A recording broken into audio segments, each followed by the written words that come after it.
Traditionnellement, on oppose les êtres humains et les robots dans l'espace. Cet antagonisme peut se comprendre puisque envoyer un homme dans l'espace, c'est beaucoup plus cher, beaucoup plus compliqué qu'envoyer un robot dans l'espace. Toutefois, l'homme est capable de faire beaucoup de choses que le robot ne peut pas faire.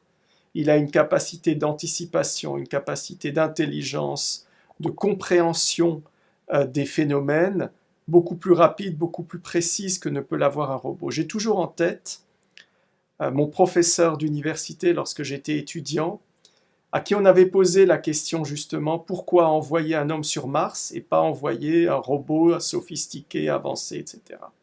Et ce professeur d'université avait répondu « Vous posez une canette de soda à la surface de Mars et vous vous éloignez de 10 mètres. D'un côté, vous avez un astronaute, un être humain, de l'autre côté, vous avez un robot. L'astronaute, et l'objectif, c'est d'aller récupérer cette canette. L'astronaute, il voit où est la canette, il voit les petits obstacles, les petits cailloux à gauche, à droite qu'il faut éviter, et en 2 secondes, il a récupéré la canette. Le robot, le petit rover qui va se balader à la surface de Mars, il va calculer 50 trajectoires, passer par la gauche, passer par la droite, revenir en avant, revenir en arrière, et au bout de quelques heures, peut-être, aura récupéré la canette. J'aime beaucoup cet exemple parce que ça explique bien l'avantage compétitif, si on peut l'appeler ainsi, d'un être humain par rapport à un robot. Ceci étant, aujourd'hui, on n'est plus dans l'ère du robot versus l'être humain.